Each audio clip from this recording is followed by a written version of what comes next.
Un athlète pour moi c'est un mec qui fait de la performance. Tu manges de tout, mais en quantité raisonnable en fonction de tes objectifs. Ça tu peux l'enregistrer parce que ça c'est la vérité. Ça.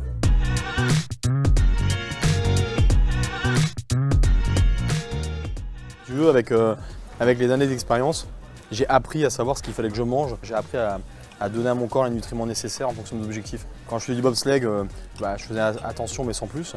Et avec le crossfit, j'ai appris à bien mesurer entre guillemets mes protéines, mes lipides et mes glucides pour la performance et l'énergie. Mais globalement, moi je suis un partisan de tu manges de tout ce que tu aimes, mais en quantité raisonnable en fonction de tes objectifs. Le but c'est pas la restriction. En fait l'alimentation c'est un plaisir. On est français, on aime se retrouver autour d'une table. Ça n'a pas trop de sens pour moi que de se priver. Alors le matin je me lève, je m'occupe de mon fils. Ça c'est très important, donc pendant quasiment 1 heure je m'occupe de lui, c'est un plaisir pour moi, c'est le meilleur moment de la journée. C'est un peu ce qui va me booster. Et en termes de petit déjeuner, soit je prépare le petit déjeuner pour ma femme, en même temps pour moi, donc je fais des crêpes de patates douces avec une petite boisson fraîche bio, et puis une boisson chaude et un fruit. Ou des fois, je me fais une omelette avec un peu de bacon, une petite tranche de pain, et puis un café, quoi. Ensuite, je fais pas trop de goûter le matin parce que je m'entraîne à 10 h. Donc la collation, je suis obligé de la sauter parce que ça serait compliqué pour moi de la faire et d'avoir un truc dans le ventre juste avant l'entraînement. Je m'entraîne jusqu'à 12h30, 13 h, je mange directement après. En général, il y a une grosse portion d'hydrates de carbone, ça peut être par exemple du riz ou de la semoule, une grosse dose de protéines et une grosse dose de légumes. Pas souvent, rarement des desserts le midi. Et je privilège le dessert avec une petite gourmandise à 16 h au goûter et le soir. J'aime bien le soir devant la télé, un petit carré de chocolat avec un petit canistré, comme on est en Corse, et une petite tisane. Ouais. Je pense que je peux devenir vite à loukoum, sauf qu'en fait je m'entraîne dur, je me mets vraiment dedans et je fais quand même attention. Je pense que n'importe quelle personne qui ne fait pas attention et qui ne fait pas de sport va avoir tendance un petit peu à grossir. Et les personnes qui font un petit peu attention à leur alimentation et qui ont une hygiène de vie de qualité sont profilées à avoir un profil normal. Un athlète pour moi c'est pas un mec qui a des abdos et des gros pecs. Hein. Un athlète pour moi c'est un mec qui fait de la performance. Voilà. Il faut bien faire la différence entre l'esthétique et la performance. Et moi je suis pas dans l'esthétique. Je m'en fous de la beauté finalement, ça m'intéresse pas forcément. Moi je mange pas de foie, je mange pas de cervelle, je mange pas beaucoup de pain, je bois pas beaucoup d'alcool. Mais c'est bon, attention, hein, c'est parce que j'en bois très peu que j'aime pas ça. Hein. J'adore la bière, le bon vin j'adore. Le souci c'est que ma femme on n'est que deux. Ouvrir une bonne bouteille de vin pour boire un verre chacun et mettre à la poubelle une demi-bouteille de vin, bah, ça n'a aucun sens.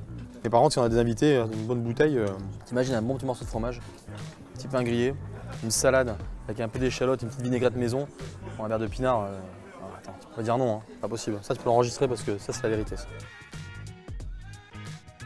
J'ai réussi à stabiliser mon corps à peu près, mon organisme à peu près à 94-95 kg. La seule chose que je fais, c'est 2 mois avant les games, je ferme les robinets. Là par contre, il n'y a quasiment plus une goutte d'alcool, il n'y a plus du tout de pain, il n'y a plus de laitage, il n'y a donc plus de fromage, plus tout ça. Et l'entraînement et le volume de l'entraînement augmente un tout petit peu, pas trop.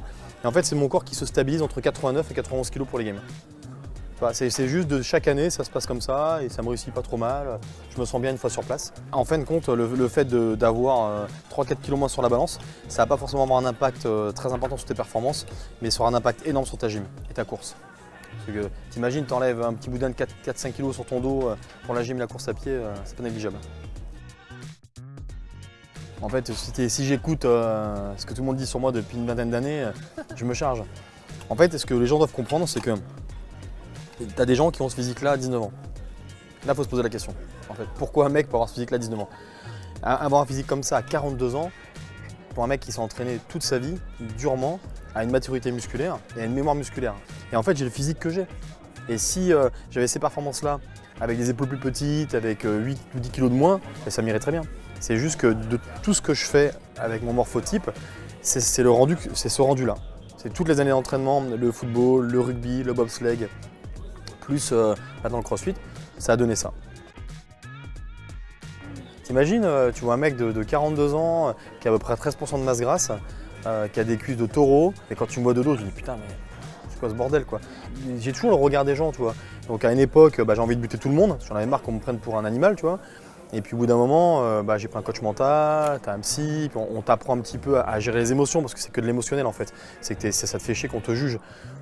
Finalement, je m'en fous maintenant. Mais ce qui maintenant adoucit un peu les mœurs et les regards, c'est quand tu me vois et que tu vois un petit bout dans mes bras, bah, tu vois, tu as aussi ce rôle de papa et tu as ce rôle respectueux que d'être un père de famille. Mais avant, quand j'allais à la plage avec ma femme, elle me regardait. En plus, moi, ma femme, elle est très belle, tu vois, elle fait 1m70 pratiquement, 50 kg.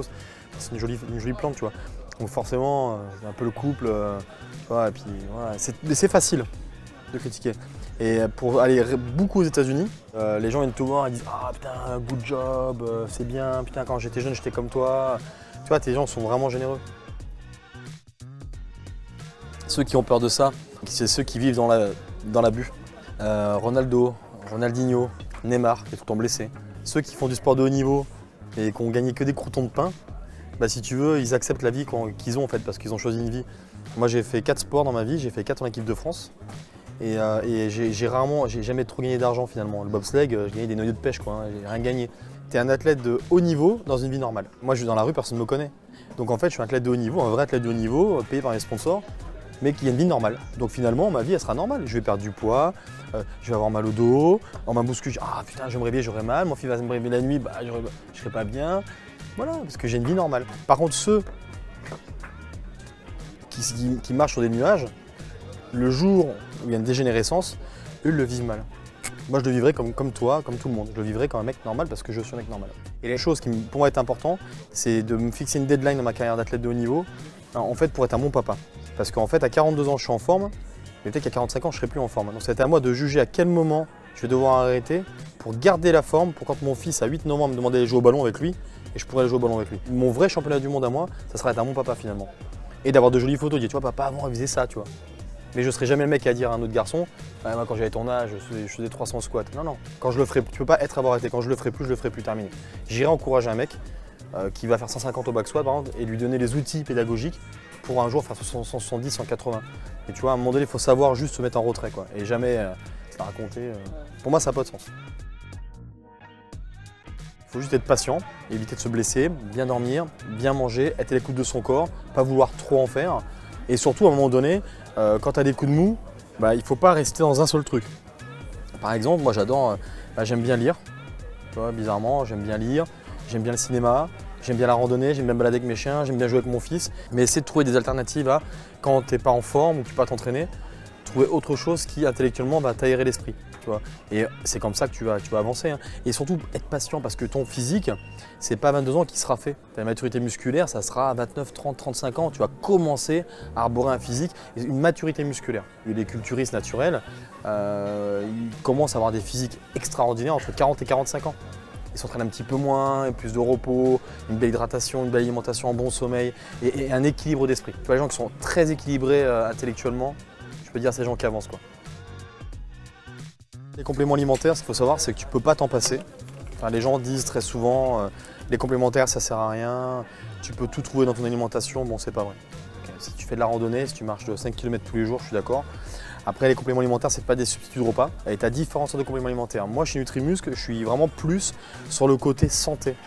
Je prends des minéraux, parce que c'est important. Je vais prendre du krill ou des oméga 3, je prends du collagène. Et on va dire, tu vas être plus sur une action de confort.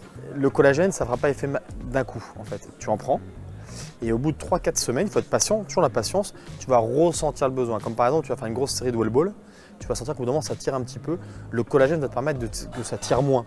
Après, ce n'est pas un remède magique, c'est du confort. C'est-à-dire que si je ne prends pas de complément alimentaire, je m'entraîne, au bout d'une semaine et demie, 2 semaines, je vais sentir que tu vois, ça tire un peu partout.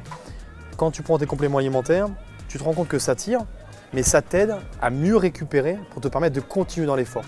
On va dire qu'en général, je prends des compléments alimentaires pendant 2 mois et après je fais un petit cut de 15 jours. Et pendant ce cut-là, je vais prendre quelque chose qui nettoie mon foie. Tu vois, je prends toujours quelque chose tout le temps un petit peu. Après, il faut de la vitamine D. Tu vois, en fait, alors, il faut faire hyper attention, c'est que quand tu prends des compléments alimentaires, il faut aussi apprendre à tourner la boîte et à lire les AGR, les apports journaliers recommandés, tu vois. Savoir, parce que si dans un complément alimentaire, tu as déjà 50% de magnésium et dans un autre complément alimentaire, tu en as 35%, qui sont déjà 2 ou 3 compléments alimentaires, tu en as suffisamment. Tu as des complexes alimentaires, voilà. Et alors, ce qui m'a séduit chez Nutrimuscle, en fait, c'est surtout la traçabilité. Pour moi, en tout cas, si j'ai un problème un jour avec un contrôle antidopage ou quoi que ce soit, s'ils peuvent me fournir toutes les preuves comme quoi tout est clair, déjà c'est super. Après le packaging qui est ultra neutre, le collagène est très bien, les oméga 3 sont bien, mais il en faudrait 6 par jour, j'en prends que 3. 3-4 ça passe nickel. Tu vois, c'est juste en fonction de chaque personne. En fait, c'est pour ça que je te dis, il faut que les gens apprennent à tourner la boîte et en fonction de son quotidien, aussi adapter la posologie. C'est-à-dire qu'il y a une posologie de base, mais il y a aussi des quantités à ne pas dépasser et c'est aussi à toi d'être suffisamment intelligent pour dire j'ai peut-être besoin que de ça. Tu vois, faut pas se dire il y a marqué 10, j'en prends 10. Peut-être on a besoin que de 5. J'ai du CBD aussi. Le CBD, il faut 12 gouttes. Moi je prends 12 gouttes, mais le matin j'ai l'impression que j'ai fumé 10 pétards. 6 gouttes pour moi c'est parfait. Et pourtant je fais 95 kilos. C'est aussi intellectualiser ce que tu fais. C'est-à-dire qu'il ne faut pas se dire bon, ok j'ai une boîte, il y a marqué un mois je l'ai terminé. Non, il n'y a pas de vérité, c'est en fonction de l'instant.